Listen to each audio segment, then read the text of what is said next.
এরকম কোনো ব্যাপার নয় যে আমাদের বাচ্চাটা হট করে হয়ে গেল, বাচ্চাটা বিনা কষ্টে হয়ে গেল, তারপরে হট করে বিনা কষ্টে তার খাবারটাও চলে এলো, এরকম নয়। তার জন্য অনেক কিছু খাটতে হয়। আমি যে 3টে জিনিস খুব মেনটেন করি, ও যে খাচ্ছে এটা কিভাবে প্রমাণ পাবে সেটা আমি বলে দিচ্ছি। রেগুলার কনস্ট্যান্ট পাম্প করতে থাকি, কনস্ট্যান্ট পাম্প করি। গেছি, খুব খারাপ লাগে, বিশ্বাস করো, প্রচণ্ড খারাপ লাগে, কিন্তু তাও আমি নিজের জন্য একটু ভাবছি না, যা হয়। আর বাচ্চারও তো ভালো, যেটা প্রকৃতি সৃষ্টি করেছে যেটা, সেটা তো আগে ভালো, তাই না? অনেক সময় মনে হতে পারে যে এটা কুসংস্কার, এটা খারাপ জিনিস।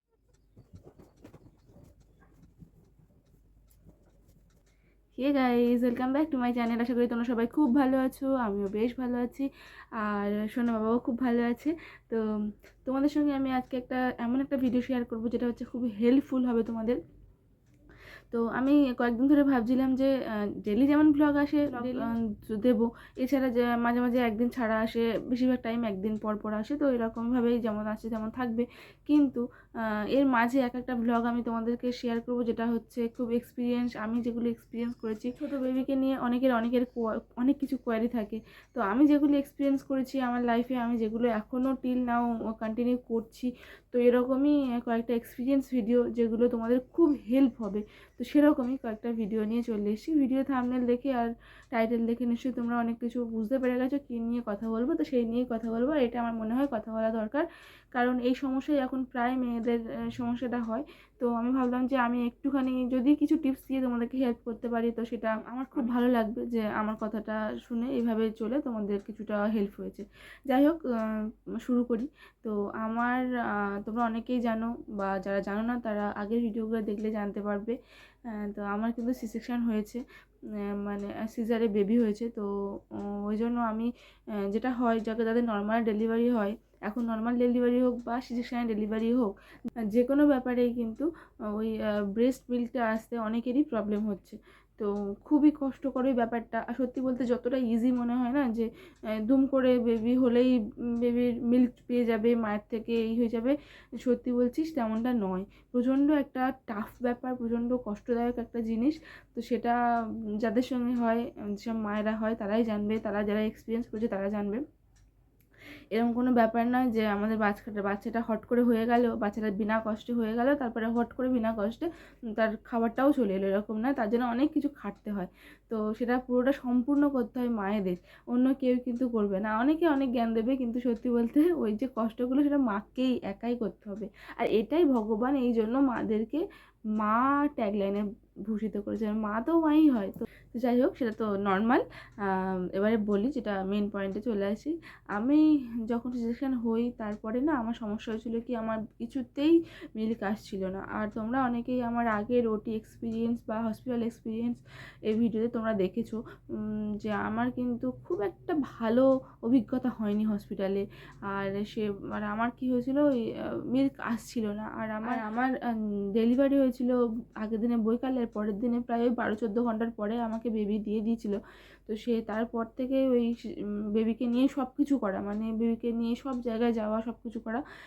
তো ওই জন্য, আর আমি একাই ছিলাম প্রথম দুদিন, তারপরের দিনে মা কেবিন পেয়েছিল, তো ছিল। আর তোমরা অনেকেই জানো যে আমার রামকৃষ্ণ মিশন সেবা প্রতিষ্ঠান, মানে শিশু মঙ্গল, যেখানে, ওখানে ডেলিভারি হয়েছে। তো এবারে আমার হয়েছিল কি, কিছুতেই ব্রেস্ট মিল্ক আসছিল না। এবারে আমাকে করতে হয়েছিল কি, অনেকেই ওখানে যাদের সি সেকশন হয়েছে, যাদের নর্মাল ডেলিভারি হয়েছে, আমি দেখেছি আমার চোখে, মানে আমি যে দেখেছি তোমাদেরকে বলবো না, সেটাই তোমাদেরকে বলছি।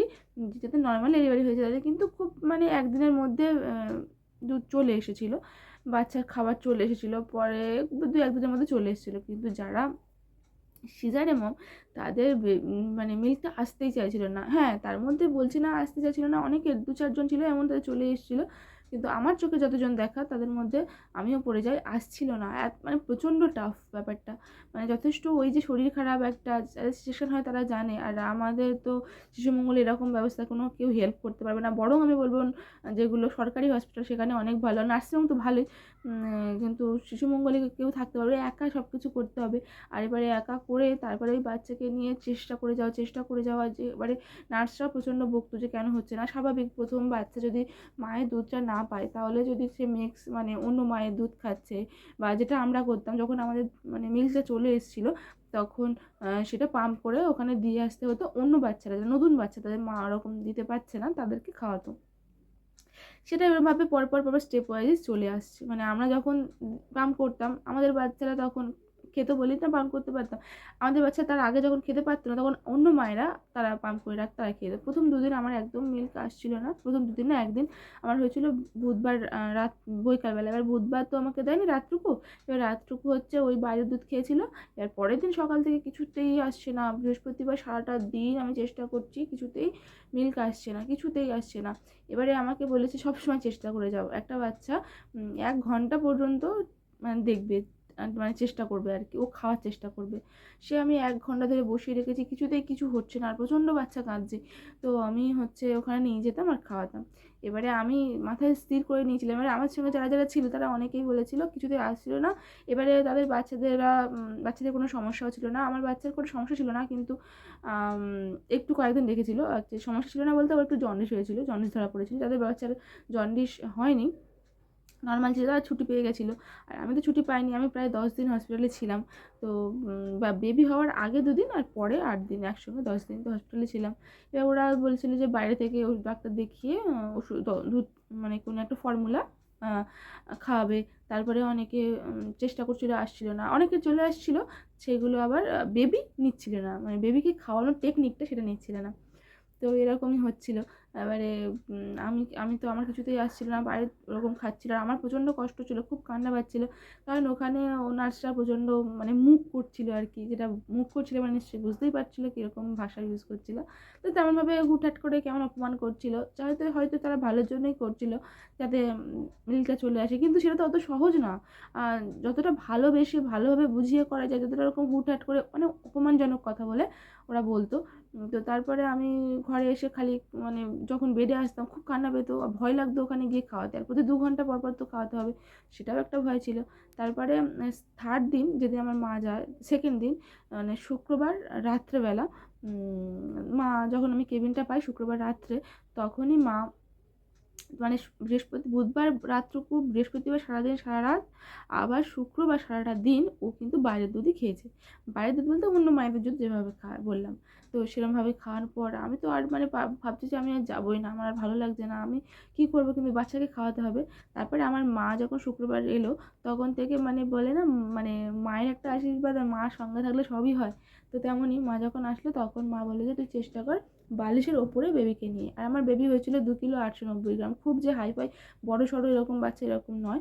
তো অনেকটা ছোটোই, মানে একটু যাদের 3 কিলোর ওপরে বাচ্চা হয় তাদের একটু বড় সড়ো বাচ্চা হয়, তো আমার বাচ্চা ওরকমই হয়েছিল, নর্মাল বাচ্চাদের মতোই। তো বেশ ছোটোখাটো বাচ্চা। তো এবারে আমি ধরে না, প্রথম বেবি আমি ধরে খাওয়াতেই পারছিলাম না, তারপর মা বললো যে বালিশের ওপরে নিয়ে বসে খাওয়াতে। আর এবারে তোমরা জানো যে সিজার সেকশনে বসা কতটা চাপ, আর মানে তাও বসেই খাওয়াতাম। এবারে ওই বসে আর মানে সারাক্ষণই আমি ওকে ধরেই রাখতাম, ও চোখ বন্ধ করে থাকলেও চোখ খুলে থাকলেও ঠিক এইভাবে নিয়ে আমি ধরে রাখতাম। আর ও কিন্তু একটু একটু টানতো, ও শুরু থেকেই একটু একটু টানতো। তো ওকে ধরে রাখতাম, ভাবতাম যে এবার এই করতে করতে আস্তে আস্তে দেখছি যে আসতে শুরু করেছে। এরপরে হয় কি, যখন অল্প আসতে শুরু করে, যেহেতু হসপিটালে, তো ওখানে আমাকে বলেছিল বারবার পাম্প করতে, মানে ওই পাম্প দিয়ে, এবার ওইখানেও পাম্প করতাম, পাম্প করে করে। আর হ্যাঁ, এর আগেও আমি ওই যেহেতু মিল্ক আসছে না, যা ওখান থেকেই বলে দিয়েছিল যে তুমি মানে সবসময় পাম্প করতে থাকো, যখন বেবিকে ছেড়ে যতটুকু টাইম পাবে ততটুকু শুধু পাম্প করতে থাকো। এবার আমার বেবিকে ছেড়ে যখন ওদের কাছে খানিকক্ষণ দিতাম, আর তারপর সেই সময়টুকু আমি শুধু পাম্প করে যেতাম। আর তারপর বাড়ি এসেও আমি ওর বাবাকে ফোন করে বলে দিয়েছিলাম যে তুমি একটা এরকম পাম্প কিনে রাখবে, যেটা তোমরা আগে আমার ভিডিওতে দেখেছো, একটা ভিডিও করেছি যেখানে কীভাবে আমি মিল্ক স্টোর করে বেবিকে খাওয়াই, তারপরে ওই ফিডিং বোতলগুলো কীভাবে পরিষ্কার করি, সেখানে আমি ওই পাম্পটা দেখিয়েছি, ভালো করে তোমরা দেখে নিও। তো সেই পাম্পটা দিয়ে বাড়িতে অর্ডার দেয়, আমি যেদিনে হসপিটাল থেকে বাড়ি আসি সেদিনেই সেই ওটা অর্ডারে চলে আসে। তো সেটা সুবিধাই হয়েছিল। এবার ওখানেও অল্প অল্প হতে শুরু করেছিল বেশ ভালোভাবে, আর আমাকে যেতে আমার কাছে এবারে ও খেত।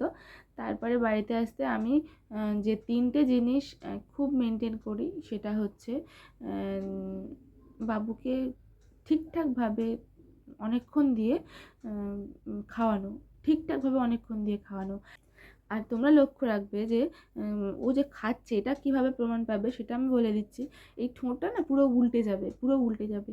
আর মানে পুরো এই নিপেলের কালো যে পোর্শনটা পুরোটাই ওর মুখের মধ্যে থাকবে, পুরোটাই। হয়তো উপর দিকটা একটুখানি দেখা যেতে পারে, কিন্তু নিচের দিকটা কিন্তু একটু দেখা যাবে না। আর হচ্ছে মাঝে মাঝে একটু মনে হবে যেন মানে গিললো, এখান থেকে একটুখানি যেন মনে হলো ও ঢোক গিললো, আর হচ্ছে ওই মুখটা একটুখানি ও সেই টাইমটা একটু বন্ধ রাখবে যখন ও ঢোকটা গিলবে, এরকম সেটা খুব স্লাইডলি বুঝতে হবে।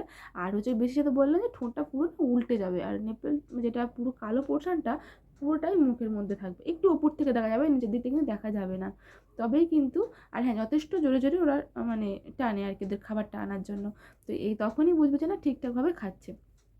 আর সেকেন্ড হচ্ছে, আমার যখনই আমি দেখি যে একটুখানি অসুবিধা হচ্ছে, আমি তখনই রেগুলার কনস্ট্যান্ট পাম্প করতে থাকি, কনস্ট্যান্ট পাম্প করি, যাতে ঠিকঠাকভাবে চলে আসে। তো কনস্ট্যান্ট পাম্প করতাম। আর থার্ড হচ্ছে, আমি কিন্তু প্রচণ্ড মানে এখন দেখতে পাচ্ছি, আমি মাঝে মাঝে আয়না দেখে নিজেকে না, নিজের শরীরটাকে নিয়ে ভালো লাগে না, যে কতটা মোটা হয়ে গেছি। সবাই বলেও কত মোটা হয়ে গেছি, মানে প্রচণ্ড কমেন্টসও পাই যে আমি প্রচণ্ড মোটা হয়ে গেছি। খুব খারাপ লাগে, বিশ্বাস করে প্রচণ্ড খারাপ লাগে, কিন্তু তাও আমি নিজের জন্য একটু ভাবছি না, যা হয় হোক, এখন আমাকে ভালো ভালো খেতে হবে, অনেকটা কিছু খেতে হবে। আর রেগুলার বেসিস শাক, ডালের জল, আর যে পাতলা ঝোলটা খাবে, ঝোলটা অনেকটা করে ঝোল খাবে। আর যদি অনেকে রসুন পেঁয়াজের তরকারি খেতে ভালোবাসে, রসুনটাও অনেকটা দুধ আনার খুব করে সুবিধা হয়, তো সেটাও খেতে পারো। আর দুধ সাবু, সেটা খেতে পারো, দুধ সাবু খুবই ভালো। আর আমি এই যে সারাদিন কি খাই সেটা নিয়ে, মানে আমি একজন ব্রেস্ট ফিডিং মম, তো আমি সারাদিন আমার ডিউটিতে রুটিন বেসিসে আমি কী খাই সেটা তোমাদের সঙ্গে দেখাবো। এবার এটা নয় যে আমি রুটিন মানে সব দিন খাচ্ছি, আর মাঝে মাঝে কিন্তু সেই রুটিনটা আমার চেঞ্জও হয়। আমি মাঝে মাঝে হয়তো একটু কিছু বাইরের খাবার খেতে ইচ্ছে হলে আমি খাই, কারণ আমার বেবি এখন 3 মাস কমপ্লিট হয়ে গেছে। আমি মাঝে মাঝে বাইরের জিনিস খাই, কিন্তু আমি ওই যে রেট মানে প্রতিনিয়ত আর কি, সপ্তাহে একটা দিন হয়তো এদিক ওদিক হলো, কিন্তু বাকি সবকটা দিন আমি যা যা খাই সেটা নিয়ে একটা বড় ব্লগ বানাবো, সেটা তোমাদের প্রচণ্ড হেল্প হবে। তোমরাও সেরমভাবে খাওয়ার চেষ্টা করবে, দেখবে মানে কোনো অসুবিধা হবে না। আশা করি ঠিকঠাকভাবে তোমাদের মিল্কের সার্কুলেট হয়ে যাবে, বেবির খাবার জোগাড় হয়ে যাবে। কিন্তু তোমাদেরকে মাথায় এটা রাখতে হবে যে না, আমাদেরকে চেষ্টা করে যেতে হবে। এটা হয় কি, আমি নিজেও দেখেছি, প্রচণ্ড পেন হয়, প্রচণ্ড পেন, মানে যখন প্রথমবারে ব্রেস্ট আসে না, তো ব্রেস্ট থেকে দুধ আসে না, মিল্ক আসে না, তখন না মানে এত কষ্ট হয়, আর কান্না এসে যায়, মানে কি বলবো, প্রচণ্ড কষ্ট হয়। এবার সেই সময় হয় কি, বেশিরভাগ ক্ষেত্রে আমরা ধৈর্য রাখতে পারি না, তখন আমরা ওই যে থাক আর ভালো লাগছে না, বাইরের খাবারে খেয়ে নিই, আমার আসছে না। আর এই যে আসছে না বলে যদি বন্ধ করে দেওয়া যায় না, তাহলে কিন্তু আর একদম আসবে না, যেটা সত্যি। একবার যদি তোমরা বন্ধ করে দিয়েছো, তাহলে কিন্তু আর একদম আসবে না। আর যদি ওটা কন্টিনিউ ধরে রেখেছো, তাহলে কিন্তু দেখবে যে শেষ পর্যন্ত তোমার সবটা ঠিকঠাক হবে ঠাকুরের কৃপায়।